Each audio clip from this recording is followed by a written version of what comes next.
So I've been speaking to many animal organizations, the OVMA, the CVMA, the OSPCA, Humane Society of Toronto, Canadian Humane Society, Canadian Kennel Club, Cat and Jack, Canine Safety, Animal Alliance. Yep. None of them support this legislation. Yeah, no, and I've heard from them too. I've heard their side of the story, and look forward to hearing from them as the debate continues. They take the position that, in fact, this will not make our community safer.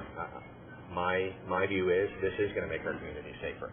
I believe that what happened in Winnipeg and in Kitchener-Waterloo really addresses the debate in that they used to have a number of serious pit bull incidents every year. Now they don't have any. But they have an increase in Rottweiler attacks, and they had more bites 4 years after the plan had been put in place. No, we spoke to the officials in Winnipeg and Kitchener-Waterloo.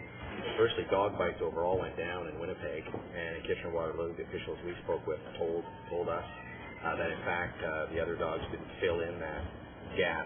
The question really is this an inherently dangerous dog? Doberman pincers? No. Pit bulls? We say yes, and we're having a debate in the legislature about this. What about German Shepherds? No. They're not dangerous? Did you know that 28,000 pit bulls in Toronto, 12 are reported in attacks, 30 German Shepherds were reported in attacks? You know, what I was saying in the legislature, amongst other things, is that study after study shows that pit bulls represent a small number of the dog population, but a significant number of incidents, sometimes fatalities and serious accidents.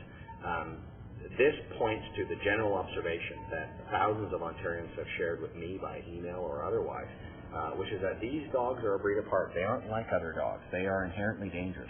And if you agree with that, then I think it's in the province's interest to act on it. What do you do to oppress a canario, any other kind of vicious dog that will replace these dogs?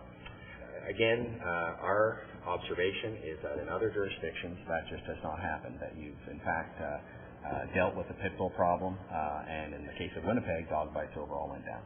But that's not true. Statistically, it shows that the dog bites didn't go down 4 years after it was put into place. In fact, Rottweilers became the pet of choice, and bites went up.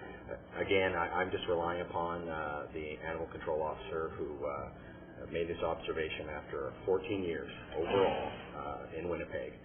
Dog bites went down in Winnipeg, and of course pit bull incidents just went away. How can you guarantee to all dog owners in Toronto that their pet's not going to be added to this list? Well, that's a good question. We quite specifically put in the statute that it was only pit bulls that are covered here. We did not give the power by regulation for governments in the future to come back and add additional dogs. We feel like this is the dog that is causing real danger and harm in the province of Ontario. But that said, we also have a number of provisions in this bill to deal with all dangerous dogs. New penalties, new powers to give animal control officers the ability to enter premises, the ability to larger fines, more significant jail time, and also we're going to try and prevent all dangerous dog bites by including something that a number of experts said we need to stop the menacing animal before they start biting people. And what constitutes a menacing, though? I mean, all dogs can play rough. Cocker Spaniels can play rough. They're the number 3 dog of choice of bites. Yeah. Does that mean you could remove an animal like that if they're considered menacing? That's going to fall within the discretion of the people who actually ask for that power. That's going to fall under the discretion of the animal control officer. That gives them a lot of power to knock at someone's door and say, hey, your Labrador Retriever has been, accused of being a menace, and the family pet all of a sudden disappears and is destroyed by animal control. Can you guarantee that won't happen? These are all the important issues that have to be debated in this legislature, and I'm sure we'll hear from people as we have committee hearings on the subject, and the debate will go on. But you've got 12... You have to get back. Okay, can I just ask you this quick question then? Out of all of these dogs, can you tell me which one the pit bull is? 16, that one. You say that's that? Yeah. That's actually a Presa Canario. I kind of thought you might know which one. I had our graphics department move the pictures around. Yeah. Can you point out the picture of the pit bull now? The point here is that you don't ask a health minister to be the surgeon. You don't ask an attorney general to be the dog expert. I want to put this in the hands of experts to determine this, but let me be clear. If you own a pit bull, you know you own a pit bull, and if you own a pit bull, you're going to comply with these new regulations. That seems pretty clear to me. me. If you got a pit bull, it's a pit bull. But you're making the legislation, and you yourself can't tell which dog is the pit bull.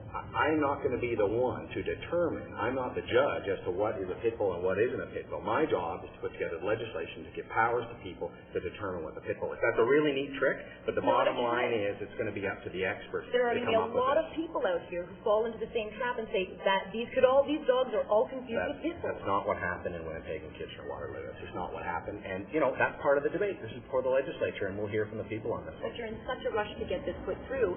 How much of the control of how much are you going to give to animals? On the contrary. We just started this debate. Look forward to having more debate on this. This is in the legislature right now. I understand some people often complain the government's act too slow. We feel like we're acting with due dispatch. We're acting appropriately. We're acting with the appropriate speed. And at the end of the day, it's going to be up to the legislature to decide this. And we're hearing from the official opposition. One here if the Conservatives support this or not. One here if the NDP supports this or not. We'll have hearings on this. We'll ultimately let the MPPs in there who are elected to represent their constituents decide. History says breed-specific legislation does not work. It hasn't worked in the UK. It has not worked in the United States. It has not worked. In fact, in Italy, they've added 92 breeds to their pit bull ban. Well, it's worked in Winnipeg. It's worked in Kitchener-Waterloo. I'm convinced it's going to work in Ontario, and we'll have a debate about that. Last question: why didn't the province implement any of the inquest laws that were recommended in the Courtney-Trempe case? Well, we certainly will consider whether or not we need to be making amendments to this legislation. We're always open to that, and we'll hear from the opposition if they want to put forward amendments. And we'll consider if it makes sense to include it in this bill, or maybe it should be included in another bill. We're having a debate on this. We're not ruling anything in, ruling anything out.